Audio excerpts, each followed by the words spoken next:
Monday Night Football breakdown for fantasy and the Week 8 waiver wire. But first, we have a meme. Travis Etienne's dynasty value. He is Travis Etienne Moonwalker. He's literally on the moon right now after the J-Rob trade.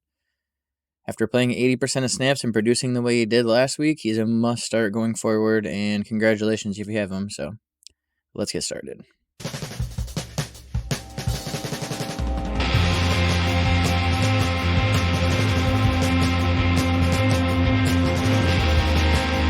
First, we're going to go over Monday Night Football real quick, and I think the first thing we need to talk about is Justin Fields. He is putting his way into starting territory, even in one quarterback leagues with his legs mostly. The last 3 weeks, he's had 17, 20, and 22 fantasy points, and the rushing upside of Justin Fields is undeniable. He's a must-start in 2 quarterback leagues, and I think he's a fringe start. Matchup dependent possibly, but a fringe start in 1 quarterback leagues at this point if he's on the waiver wire, which, we'll talk about that later, but... And I think the next thing we need to talk about is the fact that we cannot trust either of the Patriots quarterbacks, at least right now. Even if they name a starter, there's no way to tell if that quarterback's going to play throughout the entire game, and there's no way. We can't trust them, we can't play them, so we need more time. I would roster both of them in 2 quarterback leagues right now, and in dynasty leagues, I would definitely roster Bailey Zappi, so I'll keep that in mind. And in 1 quarterback leagues, they're cuttable and forgettable.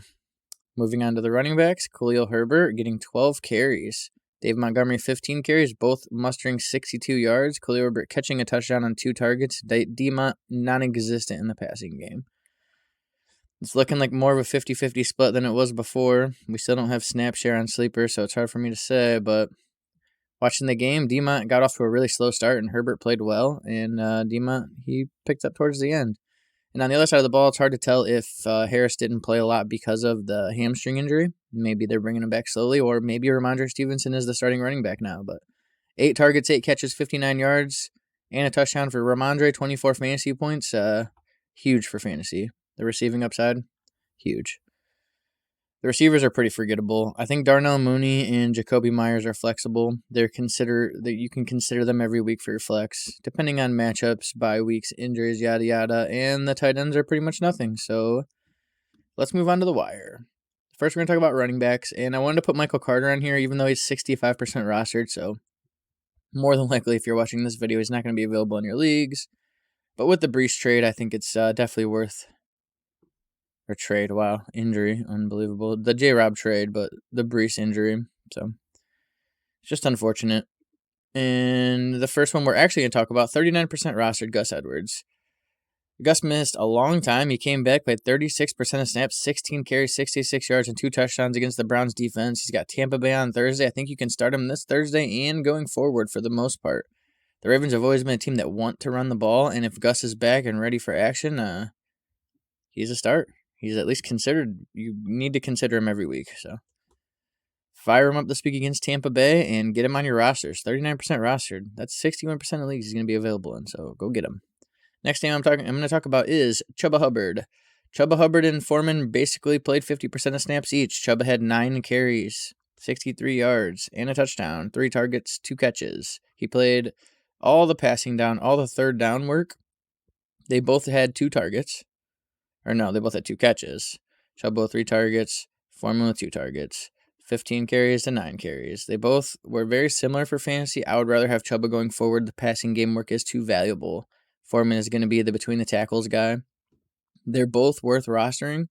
And next week is a pretty nice matchup at Atlanta. So I think they're both actually startable, flexible next week going forward. So Foreman's a little more rostered. So Chuba, see if he's out there.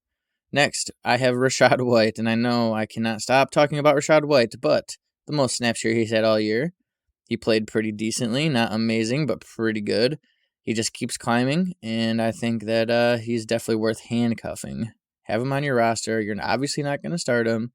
There's just a lot of scenarios Rachaad White will be a must-add, so yeah. Also, Kyron Williams. I know I've been talking about him a lot lately too, but 21% rostered coming off the IR.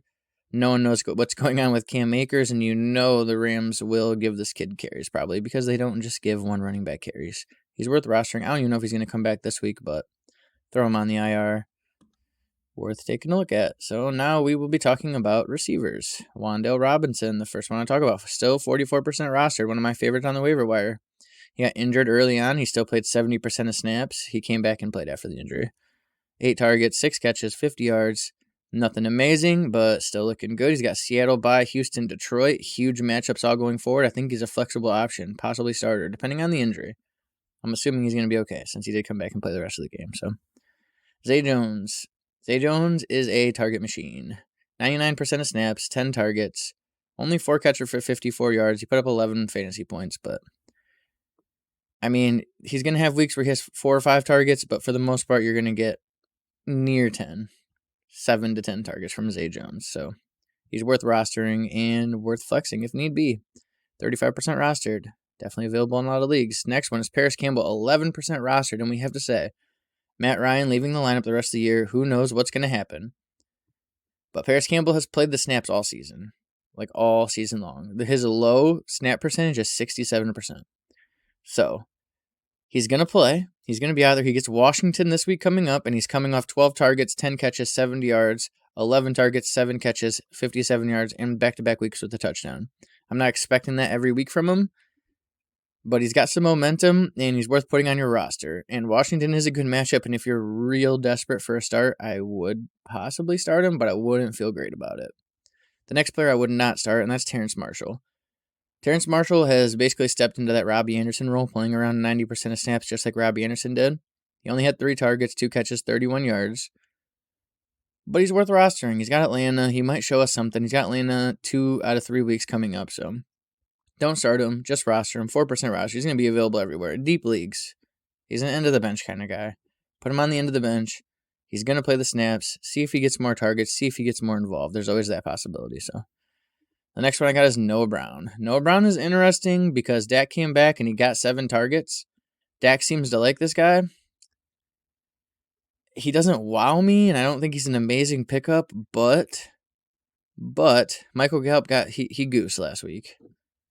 Dak throws the ball to Noah Brown, and Noah Brown has been decent this season. Not amazing. He's not going to set the world on fire, but he's worth a roster spot. So, and last, once again, not going to set the world on fire, Marquise Goodwin. I don't know what's going on with DK. Apparently, he might play this week. I don't know.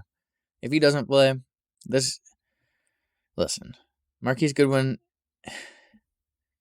I'm not in love with it, but 5 targets, 67 yards, 2 touchdowns. Geno Smith, I wouldn't start him. He's possibly worth a roster spot, especially if DK is injured. If DK is good to go and he plays this week, disregard Marquise Goodwin. But there's always that possibility.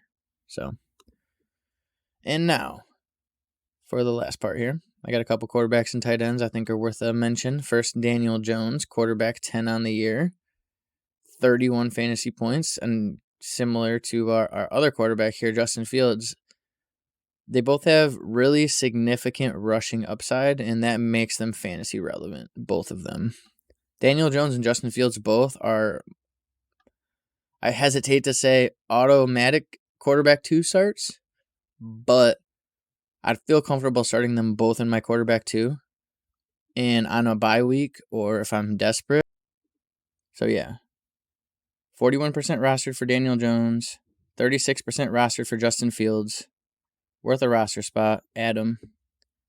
Speculate on them. Start them if you have to. And then for tight end, I have Evan Ingram, still only 48% rostered. Every week, he is playing the snaps, and lately, he's been getting the targets. So 7 targets, 4 catches, 67 yards, 85% snaps again. He's got Denver next week. I think he's worth a start in this tight end landscape. And Cade Otton, assuming we have no Cameron Brate, I think he's worth a start too, because right here we have no Cameron Brate, 94% snap share, and against Carolina, 81% snap share. He's been getting targets every week, and against Baltimore next week, without Brate, he's a for sure start, and even with Brate, he's a fringe start. So Cade Otton is worth a roster spot right now.